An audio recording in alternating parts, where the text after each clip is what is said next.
Some artists answer questions. 50 Cent reframes them.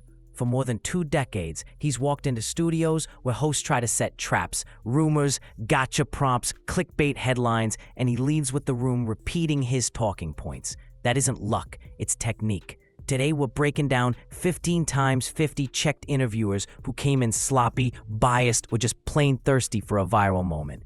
You'll hear the pattern, you'll see the switch. And by the end, you'll know exactly why the so-called gotcha clips keep turning into his highlight reels. The first kind of check is the fastest. Deny the premise, then deny the platform. In one sit-down, a host tried to force a beef narrative. You really put hands on that guy, right? 50 didn't raise his voice. He questioned the wording. Why phrase it like a confession? Then declined to validate it. No theatrics, no back and forth, just a cool that didn't happen. Followed by a pivot to the actual timeline. The interviewer was left holding a headline with no quotes to support it. That's a check. Another time, an interviewer brought up an internet rumor, but dressed it up as people are saying, like the crowd gets to be the source. 50 asked for names, receipts, and a reason the rumor would even make sense. When none came, he cut the oxygen. The clip still went viral, but not for the question, for the absence of a pull quote. When your bait doesn't land, the audience starts to see the hook on the line. The cleanest version is a walk-off. When the conversation keeps circling nonsense, he'll end it without drama. No shouting, no meltdown, just we're done here. It's a reminder that attention is a currency, and he decides where to spend his. Hosts call it difficult, professionals call it boundaries. But that wasn't the whole story, because some questions get checked before they even get asked. There's a category of curiosity he treats like a locked door. You can knock, but you won't get in. Interviewers love to push the industry party's angle. 50's answer never changes. Not my seam. He's repeated that he keeps a distance, he doesn't like the vibe, and he isn't interested in explaining the decision to people who want a messy soundbite. The check is subtle. You're not entitled to the explanation, just because you asked loudly. Then there's the well-worn shopping anecdote that gets hosts fishing for a wink. Instead of feeding the joke, he uses it to underline a value, comfort over clout. He doesn't need to attend every room or accept every invitation to prove status. The question tries to hint at a story. He turns it into a stance. And when a host tries to frame that boundary as fear or shade, he flips it. He says it's about fit, not fear. He keeps his circle and his schedule optimized for work. Tours, shows, productions, licensing plays, not late-night optics. When a boundary is clear and consistent, the probing starts to look like harassment. That's the quiet power move. What happens when they skip parties and push pocket watching? He checks that, too, with math. If the first 2 sections were defense, this one is offense. He turns shallow money questions into business lessons. The bankruptcy filings. Interviewers ask like it's a confession. He reframes it as restructuring, an instrument, not an emergency. He talks liabilities, assets, timing, counsel. He explains that corporate law has a playbook and that smart people use it.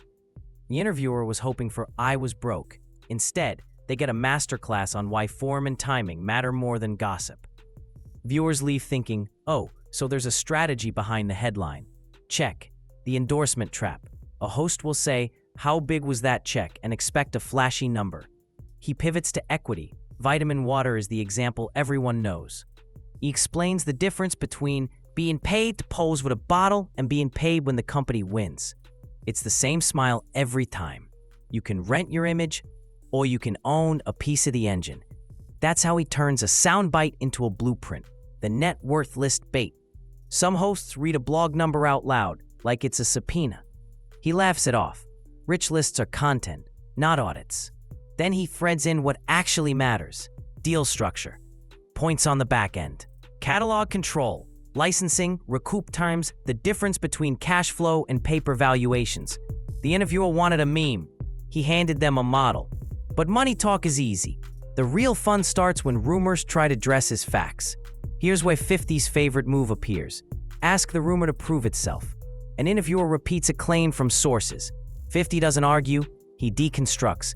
Who's the source? How would they know? What's their incentive to leak? He puts the burden back on the question, line by line, until the audience can see the scaffolding wobble.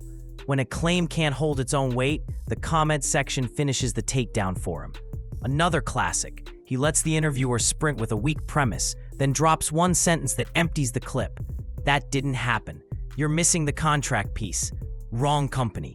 The room goes quiet, the host scrambles, and the viral moment belongs to the correction, not the accusation. That's when interviewers learn the difference between attention and credibility. And while strangers chase clout, there's one zone he refuses to monetize: family. Some conversations don't become content just because a camera's on. When a host tried to frame a public family issue as a rating stunt, wouldn't a sit-down fix this? 50 called it a PR play and moved on.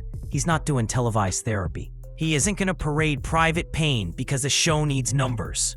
Its check is twofold: labeling the tactic, then denying the stage. You can't manipulate what you refuse to perform. Another host tried to draw him into a say-something emotional trap. He answered with compassion but redirected. Adults make choices. He won't fuel a spectacle, and he won't let a personal situation become a storyline for strangers. That's the same boundary from earlier, applied to a different topic. The difference between a celebrity and a circus is a line you keep. When you set lines, media math changes, and that's where he's most dangerous. This is the part most interviewers miss. 50 understands watch time, retention, and framing better than many media pros. He doesn't just answer questions. He engineers the clip that will survive the edit. He silence play. A host tosses a baited question. He pauses, just long enough for the audience to feel the reach, then answers with a surgical sentence that ends the premise and starts his message. The laugh you hear in the room is relief. The lesson you hear online is control. That small delay flips control from the person asking to the person answering. Editors can't cut the pause without cutting the tension that makes the check land. The frame steal. A host thinks they're about to expose something. 50 responds with a bigger idea: loyalty, leverage, legal literacy, catalog ownership, film and TV pipelines, international touring math, brand adjacency. Suddenly, your interview is pushing his playbook. The title you planned, 50 Reacts to Rumor, becomes 50 Explains the Business. That's not just a check, that's a conversion. Now you see the pattern? Here's why it keeps working. Put the clips side by side, and the pattern is unmistakable. He checks the premise before he touches the details. If the foundation is crooked, the house won't stand. That's why "did you really" gets met with "why would that make sense?" or "who told you that?" Without a valid premise, there's no valid conversation. He swaps gossip for structure. Bankruptcy becomes business restructuring. Endorsements become equity. Net worth lists become back-end points and licensing. Viewers come from mess and leave with models. Hosts get a segment. He gets positioning. He treats personal life as off-limits content. You can be public without being performative. Drawing that line turns messy questions into cell phones for the interviewer. The loudest thing in the clip becomes the boundary, not the bait. He uses tone like a tool. Calm is the default. Humor buys the room. Silence sets the trap. Precision ends it. If a conversation stops serving his message, he ends the conversation, not with a meltdown, but with a door close. That's grown man media. He understands the platform's incentives. Clicks chase chaos, brands chase clarity. He chooses clarity, then lets chaos cannibalize itself in the comments. The internet loves a car crash, but it respects a clean exit more. So yes, there are the viral moments where you check someone on the spot. The rumor with no receipts, the beef assumption, phrased like a confession, the party questions that keep showing up like spam, the pocket watching disguised as journalism, the personal probes that pretended to be concern. Those are easy to count. But the deeper reason 50 keeps winning interviews is that he never gives the room what it wants at the cost of what he's there to say. He's not playing for applause, he's playing for alignment. And that's the lesson here. If you're an artist, an entrepreneur, or anybody who has to sit under bright lights while strangers try to script your story, study the pattern. Clarify. Ask what they mean, who said it, and why it matters. Reframe. Answer the real question, not the one that sells best. Close. When the clip stops serving your message, end the clip. Do that consistently, and your interviews stop being interrogations. They become distribution for your values, your business, and your brand. That's why Fifth's toughest moments keep looking like master classes. The room comes in hoping for a meltdown and leaves with a model. The title says checked. The takeaway says in control.